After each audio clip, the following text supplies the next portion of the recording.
So yan guys, today is lunch time already. So lumabas na kami ng aming hotel and nagpalagay kami ng aming SIM para may magamit tayo dito while we are here in Hanoi and also in Sapa.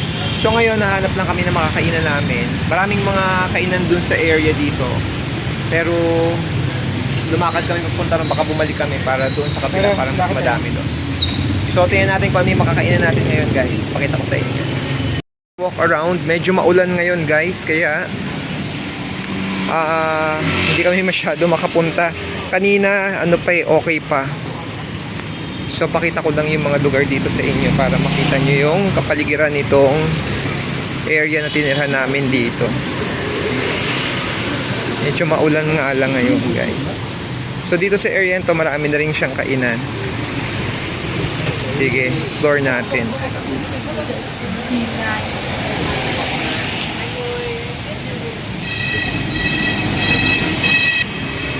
Hindi ko alam kung hanggang kailan yung maulan dito. Kanina kasi maganda pa yung panahon eh.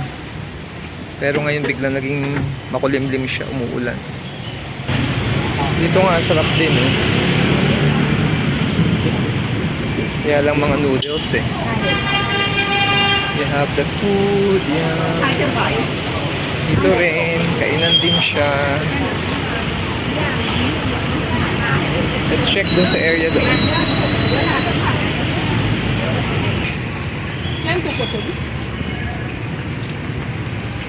Medyo maulan guys.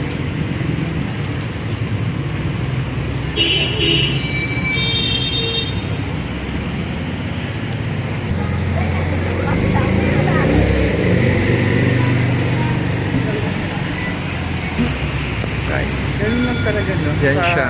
Ano lang? Oo. Ito may kainan din dito. Ganito lang mga kainan dito guys. Simple lang. Yan yung gusto mo ba? Mamaya na tayo dyan. Chicken? Kumain muna tayo ng ano, ng maayos. So we're just going straight hanggang sa may makita tayo makakainan.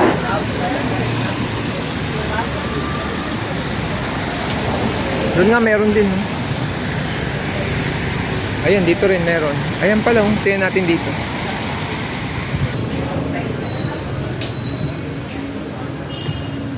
Ang hirap din kasing makahanap na makakainan kasi nga hindi sila nag-English dito.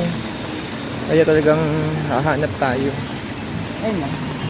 So guys, may nakita tayo dito. Ito yung kanilang ito muna tayo, try natin yung mga local nila. Yeah. Okay. Yan yung mga pagkain dito. So, try natin yung pasok na tayo. Dito tayo kakain. So ang option ko, kakain tayo ng chicken with sticky rice. Pero first di ko kakainin yung sticky rice dahil low carb tayo. Tapos kay Jeff, kakainin niya chicken pork. So authentic na to kasi nandito tayo ngayon sa Vietnam. So mura lang siya, nasa 50 mil, 50,000 ng isang order. So nasa around 200 plus lang yun, no? Kung convert natin sa pesos. Maraming mga makakainan dito, kaya lang di namin alam kasi yung hirap kasing English, hindi lahat nag-English. So sige, kain muna tayo. Hintayin natin yung pagkain order. Hindi, feeling ko kasi. So ito yung huwag mo na muna lagay doon baka mamaya. So ito na yung in-order ni Jed. So ganito kalaki yun. Yan. Lagyan nyo ng lime. So may lime tayo dito. And then ng chili at saka nung pepper. So sige. Ito yung ating fry na pork. And then ayun. Thank you po. Thank you. Yun, marami naman pala. So ito yung chicken with sticky rice, no? So yan, we'll try to eat yung try to eat yung kanilang local. Marami naman yung servings nila guys. So okay lang din siya. So at least matry natin. So pwede rin natin siyang lagyan ng if you want chili, pwede rin. Pero parang may pepper na siya. Kung gusto mo naman ng lime, lagyan din natin ng lime. Yan. Para mas maging tasty siya. Okay? Then, let's see. So ito guys, tikman na natin. So more on chicken tayo.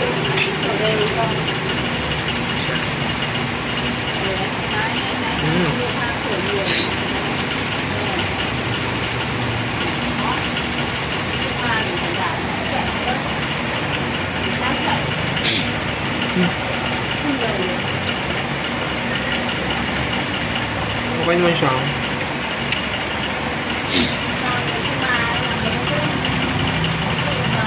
Yung noodles nila kasi masyadong marami. Parang chicken dito. Noodles. Pero okay naman yung lasa niya. Parang ano rin. Filipino style. Ano to? Ano yung chili? Hot sauce. Hot sauce. Ito kung may ano ko.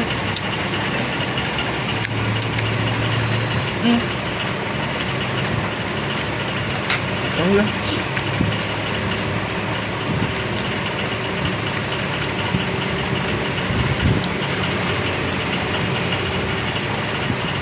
Mo yung chicken, no? Sarap. Siya. Okay lang. Parang ano rin. Ay mo kayo kan? Parang steam. Ayun parang ano, Thailand. Ang kanin kasi alam mo naman, hindi Ha? ako carry sa kanin. Malan natin kung ang lasa. Wait lang.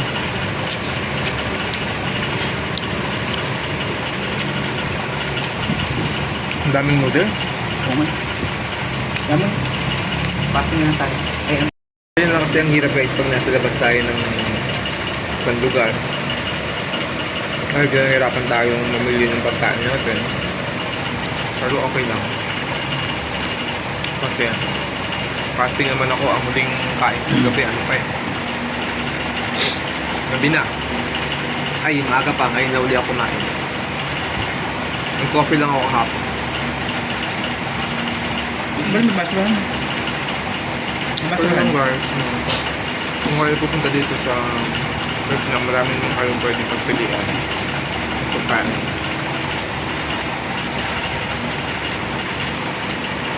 Mas maganda matry natin yung local, yung mga pagkain nila.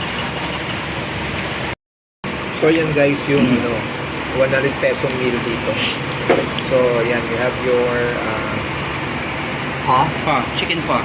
chicken and your sticky rice. Of course, hindi tayo makain ng sticky rice dahil local tayo. So, isa lang to, nearby, tingin lang namin.